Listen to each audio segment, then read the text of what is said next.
15.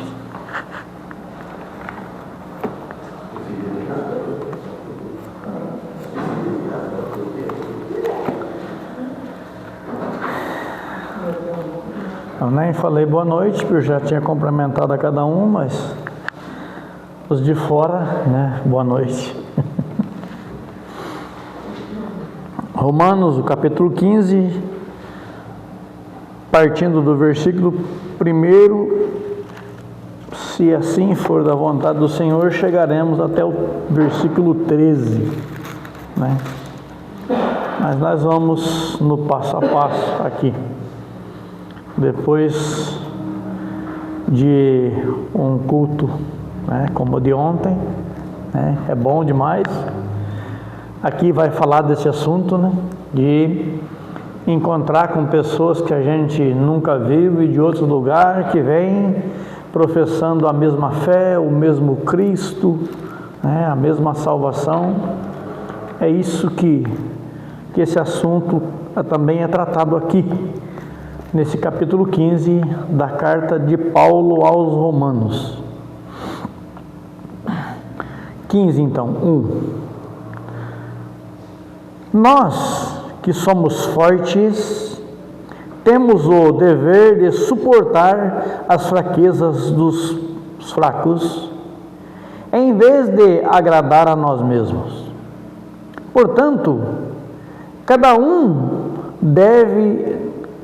de nós deve agradar o próximo, visando o que é bom para a edificação dele. Interessante. Paulo diz assim: portanto, nós que somos fortes. Aí ele diz que no versículo seguinte, né, nesse versículo, que os que são fortes suportam, para suportar a fraqueza dos fracos, em vez de agradar a nós mesmos, ao mesmo tempo sendo forte, nos tornando vulnerável. Aí eu passo a compreender a expressão de Paulo, que ele se fez gentio para com gentio, judeu para com judeu e assim por diante, grego para com o grego. É uma questão de se adaptar e o ser forte. Então, vamos ajuntar lá com a palavra de Cristo, dizendo assim para os discípulos: aquele que quiser ser o maior entre vós, seja o que serve. O ser forte no reino de Deus, no Evangelho, é diferente do mundo, né? O ser forte no mundo é aquele que dita, é aquele que pisa, é aquele que manda. O ser forte no reino de Deus é aquele que se submete, né? Eu luto contra o meu próprio orgulho, contra o meu próprio desejo, para que o outro seja edificado. O mundo hoje prega o bem-estar egoísta, egocentrismo. Ame-se a si mesmo, valorize-se a si mesmo. Primeiro você tem que estar bem, depois os outros. O Evangelho e a doutrina de Cristo não é bem vista, como não foi desde o passado, porque ele não é egoísta, ele é altruísta, pensando no outro, né? Nesse sentido é o seguinte: trata-se ainda do assunto de aquele, se o teu irmão não come carne, então você não vai comer perto dele para não escandalizar ele. Deixa, isso é ser forte. Se reprimir, pensando no bem-estar do outro, no qual ele possa ter crescimento espiritual, desde que não me leve a pecar. Naquilo que não faz diferença, como comida e bebida, não faz diferença se ele não come, né? Ao invés de resistir o outro, ou bater de frente, ou teimar, vou retroceder para que haja comunhão, para que apareça o amor de Cristo. Portanto, versículo 2, né? Cada um de nós deve agradar o próximo, visando o que é bom para a edificação. Cada um de nós deve agradar o próximo, agradar de uma forma que seja para edificar. Não agradar com ele de concordar em algum pecado que vai servir para destruir e estimular, mas agradar no sentido de que não vamos assim bater de frente, mas vamos tentar mostrar de um outro lado, né? Qual é o maior problema do ser humano? Tiago diz lá no versículo, na sua carta, dizendo que da onde vêm as guerras e pelejas que há entre vós? Por acaso não vem dos vossos deleites que nos vossos membros guerreiam? Esse é o nosso maior problema. Eu quero que o outro respeite e acate a minha ideia, mas eu não o respeito e não acato, é eu que tenho razão. Mesmo quando eu tenho, por acaso Cristo não tinha razão, Jesus não tinha razão quando Pilatos começou a interrogar, dizendo ele, por acaso você é rei? Por acaso? E chegou um ponto que ele não respondeu mais, ele simplesmente se calou, não ia adiantar. E Paulo mais tarde diz assim, para não entrarmos em contenda em termos de doutrina, quando tem mais pessoas perto que não são obedientes ao Evangelho. Porque o que acontece? Eles vão entender que isso é uma disputa de religião e não uma questão de fé e de verdade, né? Às vezes é melhor ficar quieto. 3. Porque também Cristo não agradou a si mesmo, mas, como está escrito, as ofensas dos que te ofendiam caíram sobre mim. É Isaías que diz isso, né? Cristo não agradou a si mesmo, e como está escrito as profecias, e é tão bonito. Eu comecei a fazer isso uma vez, depois eu parei, desanimei. Eu comecei a pegar todas as profecias do Velho Testamento a respeito de Cristo e alinhando elas com os cumprimentos no Novo Testamento. Eu perdi esse caderno, eu perdi esse estudo, tem que começar a criar coragem e começar de novo, né? Mas é muito bonito você ver que cada detalhe de Cristo no Novo Testamento, cada detalhe, cada um tem uma profecia no Velho Testamento se cumprindo em Cristo, como continua até hoje, né? Porque tudo o que foi escrito no passado, olha bem interessante isso daqui, porque tudo o que foi escrito no passado foi escrito para a nossa instrução, para que tenhamos esperança por meio da perseverança e do ânimo que provém das Escrituras. João disse no último capítulo do seu Evangelho, do Evangelho segundo ele, dizendo que Jesus fez muitas outras coisas que não estão escritas, mas estas estão escritas para que crescem por meio delas. Então, irmãos, o que é a minha conclusão? Se uma hora ou outra você for aí meio que ficar indeciso por causa que alguém diz da revelação de alguém, esqueça isso, não se preocupe com a revelação, porque está revelado aqui. O que está escrito é suficiente. Ninguém vai deixar de aceitar Cristo ou de levar uma vida melhor espiritualmente por falta de alguma coisa que está escrita na Bíblia.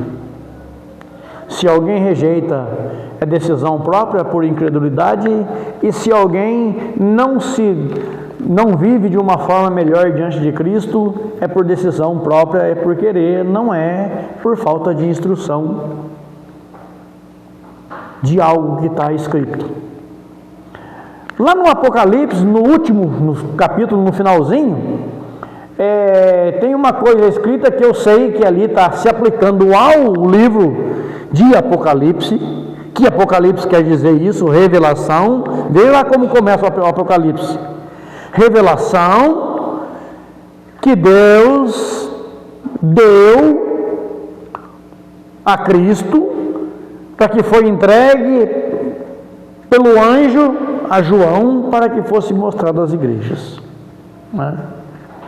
Aí diz lá assim: se alguém tirar alguma coisa das palavras dessa profecia e ensinar, vou tirar a parte dele da árvore da vida. E se alguém acrescentar, olha o perigo, se alguém acrescentar alguma coisa além do que está escrito neste livro, Jesus dizendo: vou acrescentar a ele as pragas que estão escritas no livro também. Então cuidado, né? Cuidado. Eu fico preocupado, fico até são dignos de misericórdia quando alguém vem com essas revelações todas, né? Quando alguém chega assim, vem dizer: olha, Deus mandou te dizer uma palavra. Em relação ao Evangelho, o cristão não tem necessidade dele chegar e dizer assim: olha, Deus me mandou eu te pregar o Evangelho, pregar que só Cristo salva. Somos escolhidos para isso, fomos chamados para isso, para pregar mesmo, né? É Cristo que mandou mesmo: ide e anunciai o Evangelho, né? Mas as pessoas vêm com essas palavras criando um tipo de impacto para aqui, né? E aí se emociona e põe um monte de coisa no meio que, né? Outro dia, um pouco tempo atrás, eu vi uma pessoa, um amigo do meu pai, com mais uns companheiros do seu grupo, dentro da sala do meu pai. Eu ia chegando e eles dizendo: não, viemos aqui para te dizer que a tua perna vai ser restaurada. Não deu 60 dias depois, ela foi cortada, né? Eu não toco esse assunto com eles, deixo quieto, porque meu pai já foi adepto desse grupo no passado, né? Inclusive uma dessas razões é o meu nome, né? Foi escolhido por isso. Mas veja bem, então precisamos tomar muito cuidado ao dizer alguma coisa, porque o que está escrito é escrito para a nossa instrução, para que tenhamos esperança por meio das promessas e do ânimo que provém das Escrituras. Quando diz: persevera, segue, Deus é digno de fé, confia, né? E a gente tem as histórias relatadas. Eu digo histórias porque a história é acontecimento, então não é errado dizer as histórias de Abraão, de Jacó, de Isaac, de tantos outros, e de Davi, e de Salomão. Os homens, os grandes nomes, aqueles nomes que praticamente não aparecem, sabe? Tantos outros nomes citados na Bíblia, que o que aconteceu com eles, o que eles viveram, né? Veja bem, entre tantas coisas, sabe o que diz de Enoque? Enoque andou com Deus e Deus o arrebatou.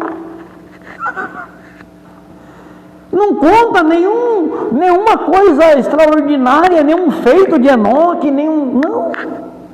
Enoque andou com Deus e Deus o trasladara. Viu que Deus não quis deixar ele provar a morte física, então o trasladou, o transformando. Ah, mas pode? Lógico, ele fez, é Deus. Ele faz o que ele acha, o que deve fazer, o que deve ser feito. Eu quero ver se tem alguém para contestar. Né? Temos dois aí, pelo menos, né? O Enoque e o Elias. Esses dois foram trasladados. Né? Esses dois não provaram a morte de uma forma tradicional que provam os mortais. Né? Mas é assim. E tem outros que fizeram, e tem outros que fizeram e o nome não está aqui, e não apareceu, né? Mas é assim. Então o que está escrito aqui nos basta, e a Escritura nos dá ânimo em servir, né? Eu estava pensando isso quando eu estava lendo aqui, a relação de Deus com os homens, como é interessante. Quem era chamado o amigo de Deus? Abraão. Depois Abraão. Abraão, amigo de Deus. Moisés, o varão muito manso, com quem Deus falara boca a boca. O Moisés é o varão muito manso, mas não foi chamado de amigo. Tá? Vejam bem. O Davi não era manso e nem foi chamado de amigo, mas é chamado por Deus o homem segundo o coração de Deus. O João, o Batista, que não ganhou nenhuma guerra, que não fez nenhum milagre, Jesus chamou de o maior nascido de mulher. Não é impressionante a gente começar a parar para pensar nessas coisas? Ou às vezes o travesseiro, ou às vezes o trabalhar sozinho é bom, sabe? Você começa... Tem hora que tem serviço que não tem como você pensar ou dirigir sozinho, sabe? Ali é bom. A gente começa a meditar nessas coisas. Só que para o Espírito Santo trazer isso para dentro de nós e nos fazer lembrar dessas coisas,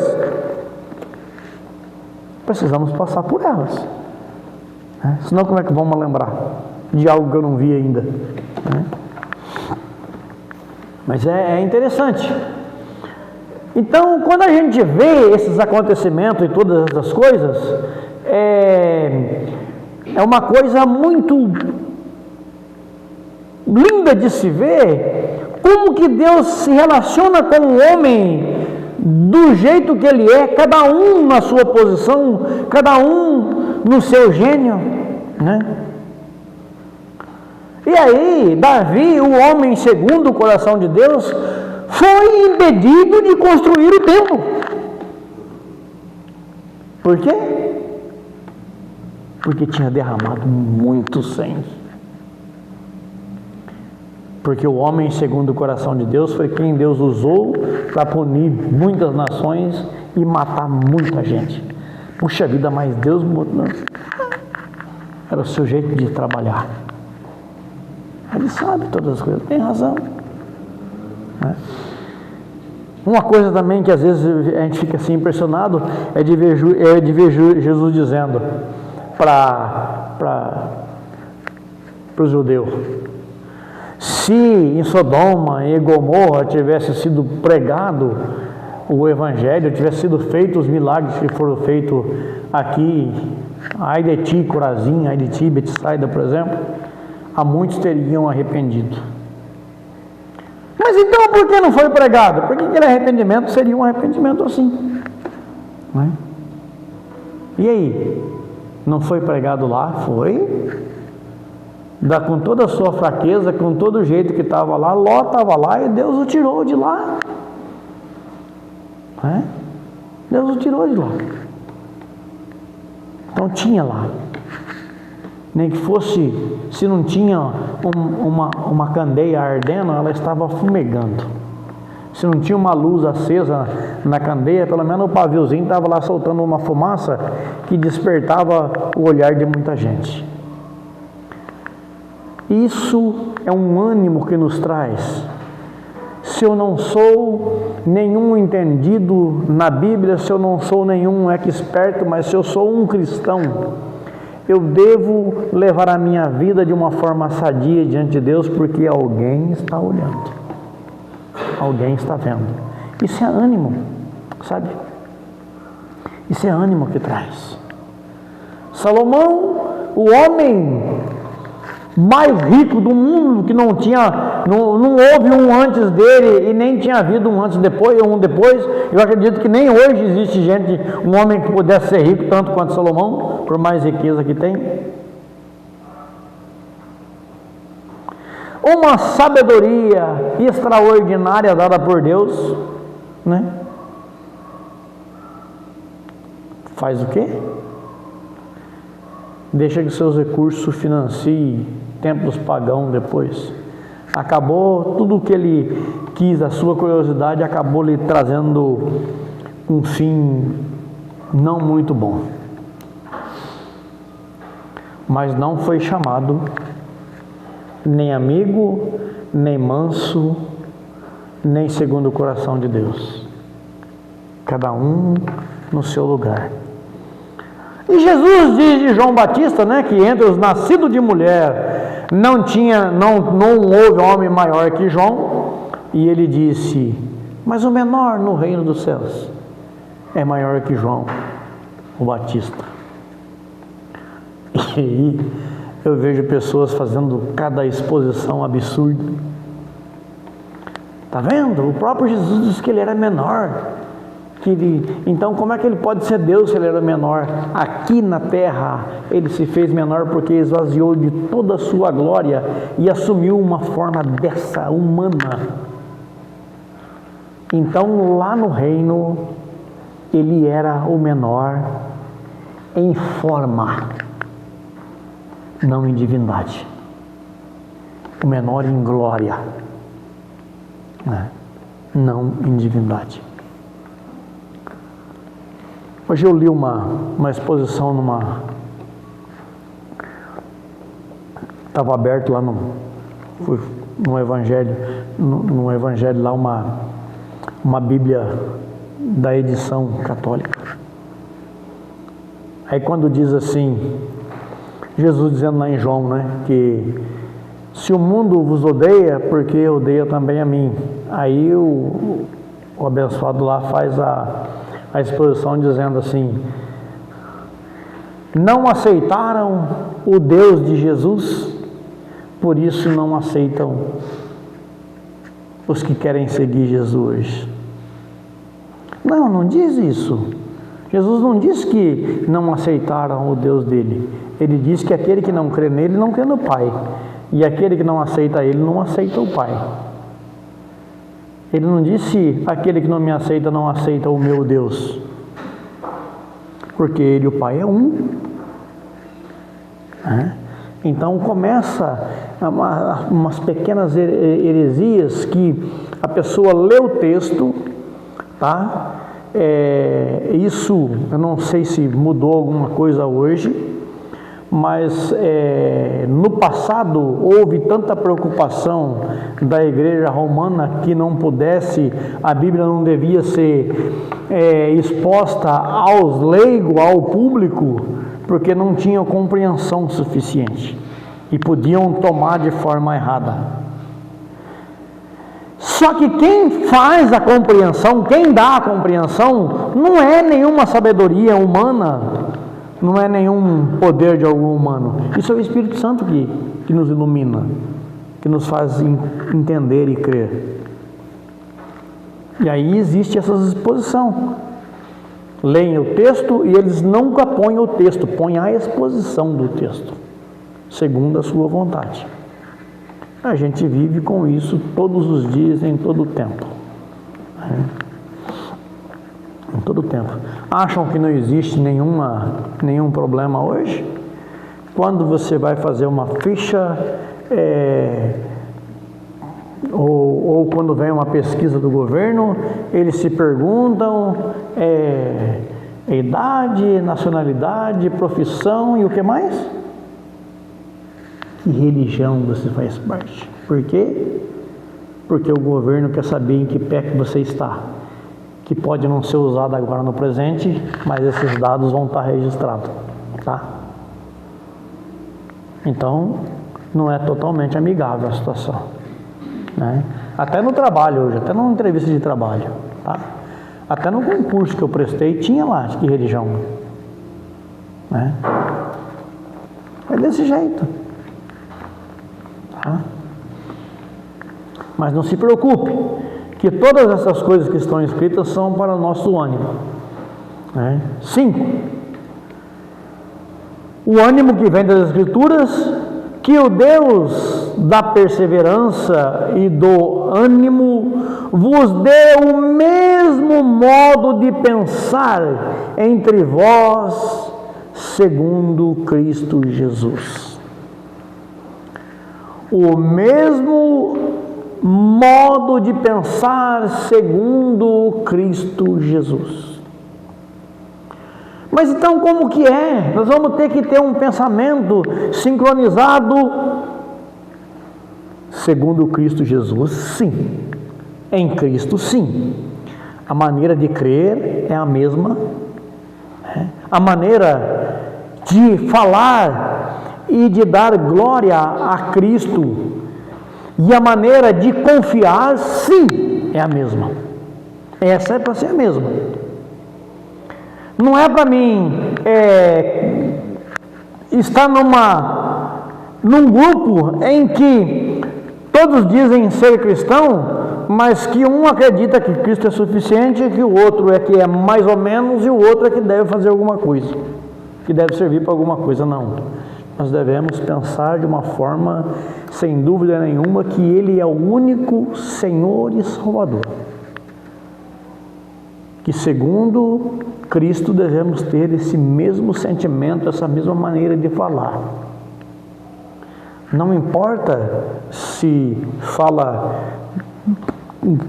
qualquer outra língua do mundo, mas que a forma de crer e de pensar a respeito à graça é a mesma. Deve ser a mesma. Para que, unânimes e a uma só voz, glorifiquemos o Deus e Pai de nosso Senhor Jesus Cristo. Olha, para que unânimes, sem nenhuma diferença, unidos de pensamentos e de sentimentos e de fé, glorifiquemos a Deus e Pai do nosso Senhor Jesus Cristo, porque Ele, na sua graça e misericórdia, enviou, e Cristo, na sua paixão, espontaneamente se deu. Olha que comunhão maravilhosa. Lembra-se do versículo do Paráclito? O Paráclito é uma coisa impressionante que eu não sei explicar como é que pode ser a fusão. Eu sei que aí uma célulazinha junto com a energia são uma lâmpada, e só que quando separa uma da outra não funciona. Mas Deus não. Se age num lugar, se quando age a intercessão e o convencimento do Espírito Santo nos nossos corações, é em comunhão com a misericórdia do Pai e é em comunhão com a graça e paixão de Cristo. Tudo junto. Não me peça para explicar, mas eu creio sem sombra de dúvida. Tá?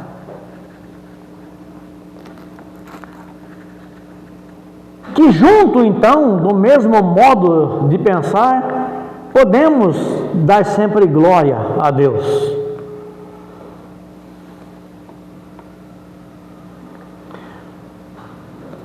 Portanto, acolhei-vos uns aos outros, como também Cristo nos acolheu, para a glória de Deus.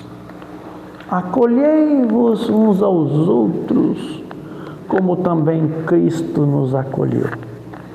É muito fácil aconselhar acolher quem me agrada,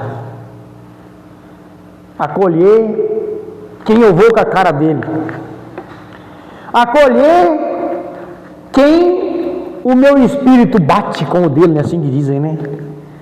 O meu espírito não bateu, o meu espírito não foi com a cara, eu não vou com a cara, não desce. Não, é para acolhermos todos como Cristo nos acolheu.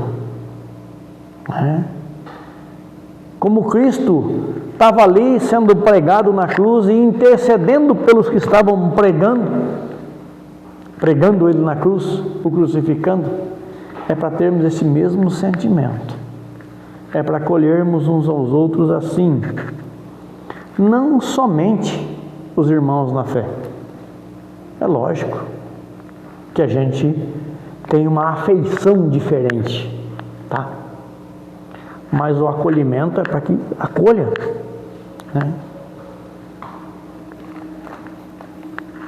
É para ter um certo acolhimento.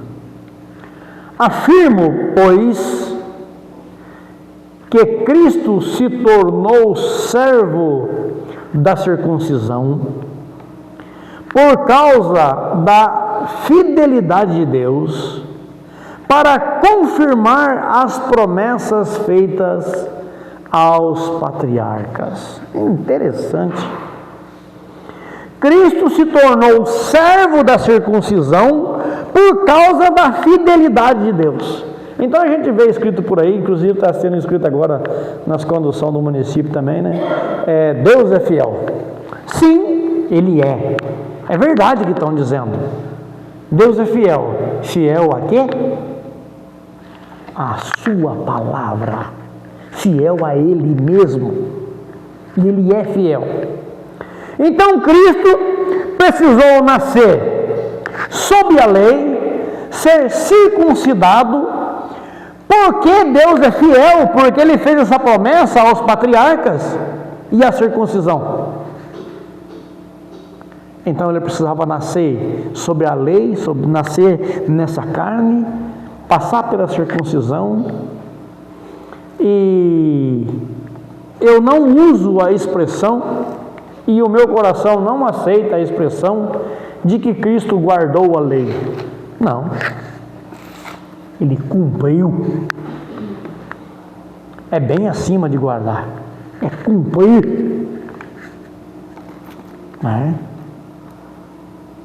Não seja, Jesus disse que não adiantava ser apenas ouvinte da lei, mas ser cumpridor. Então não é só guardar, no sentido de que quando a gente guarda uma coisa, você pode ter um certo zelo por cuidar daquilo, mas cumprir é diferente. Cumprir uma ordem é diferente. Guardar uma ordem, aqui você recebe uma ordem e eu não me esqueço da ordem que eu recebi, mas eu posso não cumprir, mas eu procuro não esquecer para sempre lembrar dela. Mas o cumprir é diferente. Então Cristo não apenas guardou a lei no meu lugar, Ele cumpriu-a. Lembra que Ele disse: nem um jota e nem um tio passará sem que seja cumprido? E o que Ele disse na cruz antes de morrer, um pouquinho antes de morrer? Pai, nas tuas mãos entrego o meu espírito. Ou Ele disse: tudo está cumprido. Tudo está consumado. Consumado é completo, perfeito, é cumprido. Ele cumpriu por mim e por todos. Ele fez todas essas coisas por amor. né? Afirmo, vou repetir o 8, afirmo, pois, que Cristo se tornou servo, ele se tornou submisso. Essa é o sentido de servo, não apenas serviçal, mas escravo. O servo serviçal ainda tem uma voz, uma conversa, um diálogo. O escravo só cumpre a ordem. Jesus mesmo disse: o escravo não sabe o que faz o seu senhor. Mas vocês não são meus escravos, vocês são meus amigos. Eu estou contando para vocês, estou passando para vocês tudo o que eu vou fazer, tudo o que está acontecendo, tudo o que o Pai me mandou. Então vocês não são escravos, vocês são amigos, são da família, né? Somos da família. E é isso. Por causa das promessas feitas aos patriarcas, Deus prometeu aos patriarcas, deu-lhes a circuncisão. A circuncisão veio antes da lei, todo mundo sabe disso. A circuncisão não é no pacote da lei. A lei veio com Moisés, a circuncisão estava lá em Abrão. A ordem foi dada lá em Abrão. Começou lá em Isaac. Bem antes da lei. Então havia uma promessa. E como Deus é fiel, o que Ele prometeu lá na circuncisão, então o Salvador, a promessa feita do Salvador, do Redentor, veio de dentro da circuncisão, sob a circuncisão. Né? A gente usa essa expressão circuncisão porque a gente já emenda tudo. Mas na verdade é circulocisão. É uma cisão, é um corte em círculo. Né? Circulocisão. Né? Interessante. 9. E para que os gentios glorifiquem a Deus pela sua misericórdia, como está escrito. Vamos ver o que está escrito? Portanto, eu te louvarei entre os gentios e cantarei hinos ao teu nome.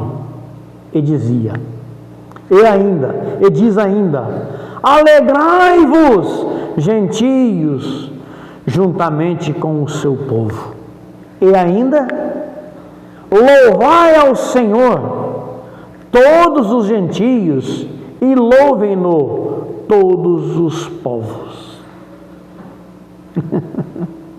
E outra vez, Isaías também diz, surgirá a raiz de Jessé, aquele que se levantará para reger os gentios. Nele os gentios colocarão a esperança.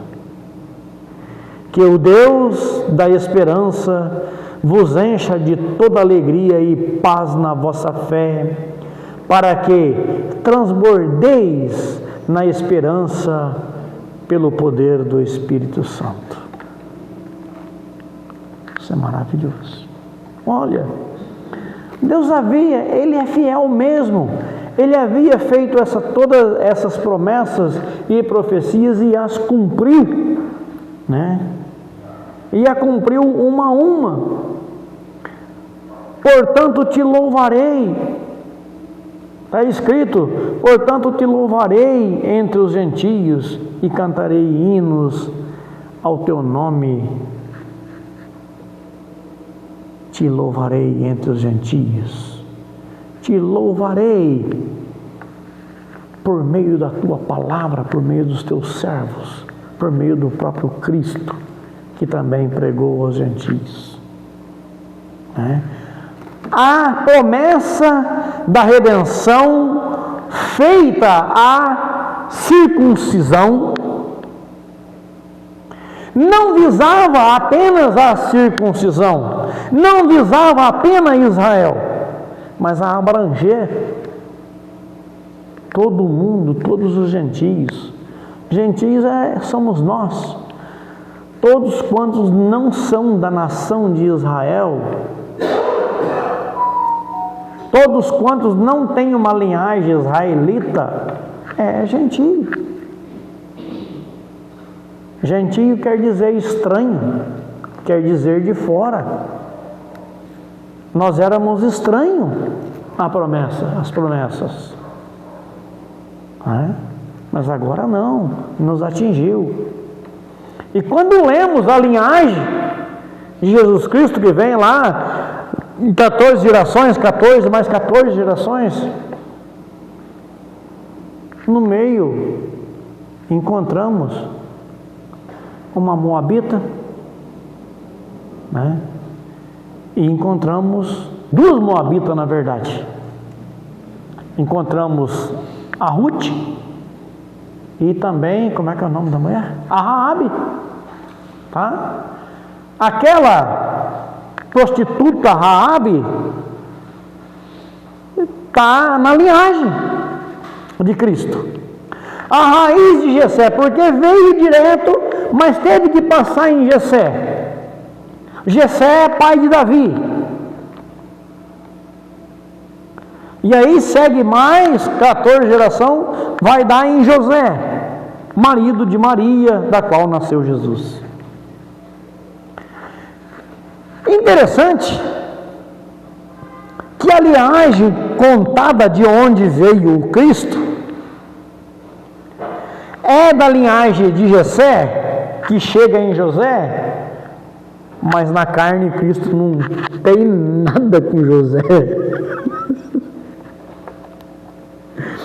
Na carne Cristo não tem nada.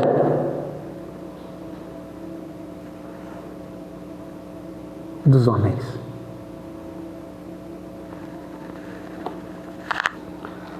Todos sabem que a mãe gera o filho, e o tipo sanguíneo de quem é? Isso é comprovado pela ciência. O tipo sanguíneo é puxado do pai. Não é exato, porque cada um tem o seu, tá? Mas o tipo sanguíneo, por que então que quando se faz o DNA, tá?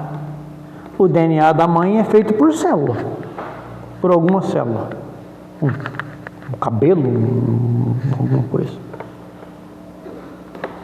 E lá tem os dois, tem o DNA do pai e o da mãe. Então, cuidado com os que dizem o sangue de Cristo corre aqui. O sangue de Cristo não tem nada a ver com o nosso sangue podre, não.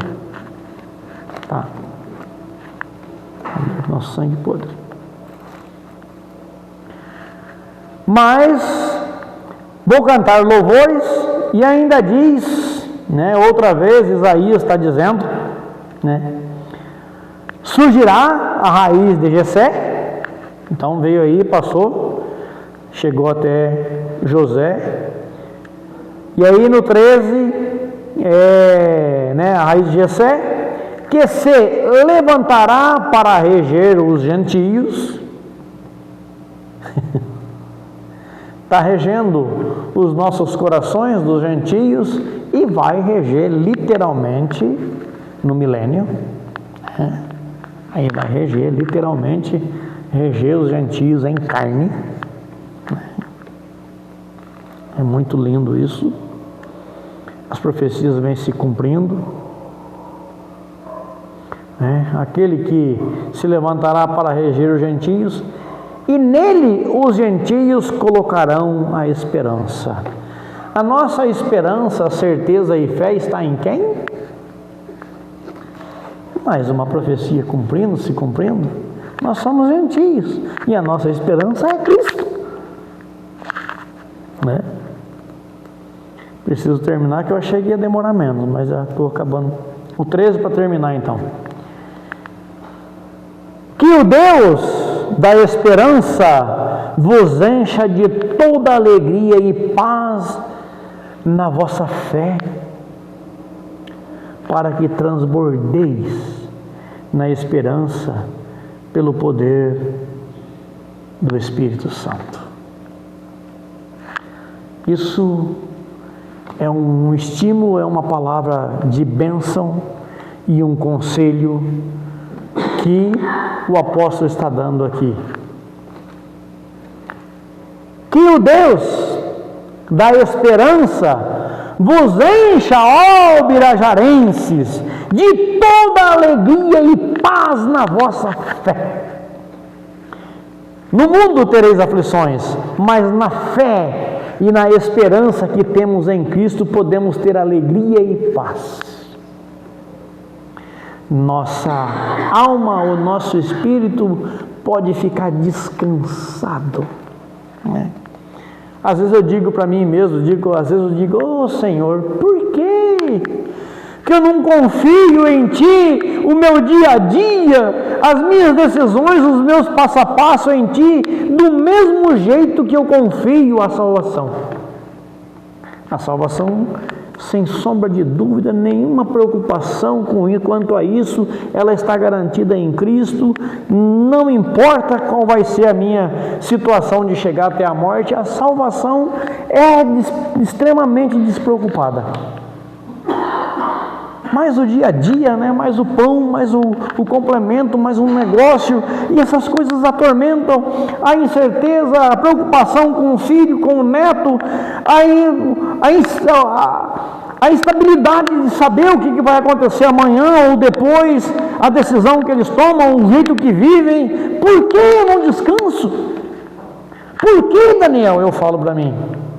Por que? A tua carne não descansa em Cristo do mesmo jeito que descansa teu espírito, sendo que Ele é poderoso para fazer tudo.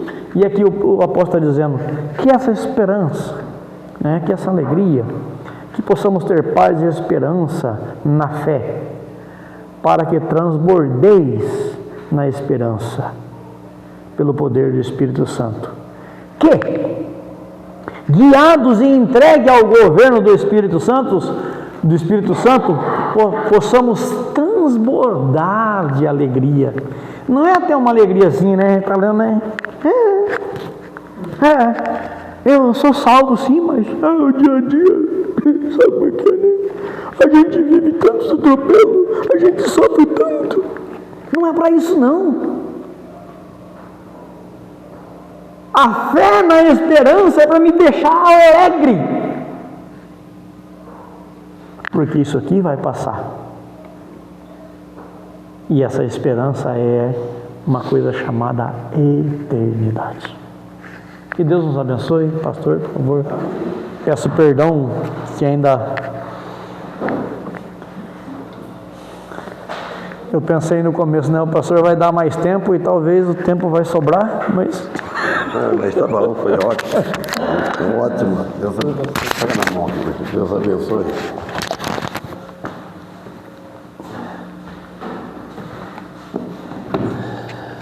Mas não digo que vocês vão sobrar, para pegar à vontade mesmo, né? Então, gravou a mensagem, graças a Deus, porque eu liguei para Anguí, mas só que eu não toquei no centro do meio, então, mas o cara tivesse falado, o sino não pegou, mas não tem problema.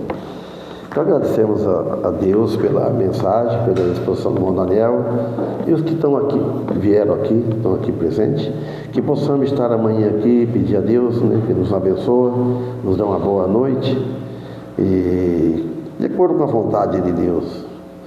E agora então vamos cantar o Horto Moíno. 175? Oi? 175? 175. Desconfie que é mais rápido.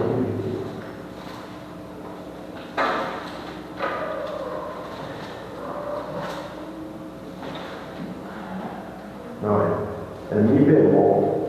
A irmã vai ter que tenta pôr a braçadeira no primeiro aí que tá, é só para você próprio mulher.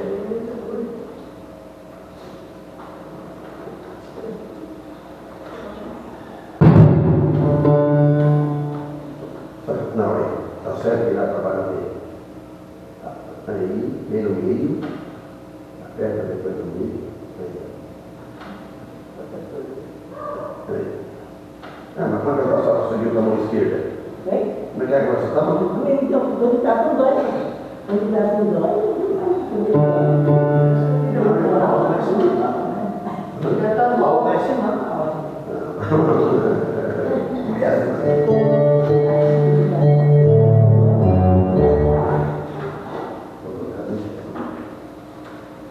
Aí eu quero maior aí, né? Vou tocar em mim. E bemol, eu quero maior.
Que tal orar? Consegue, irmão Paulo? Então, ore, em favor de nós, da igreja, pedindo a Deus.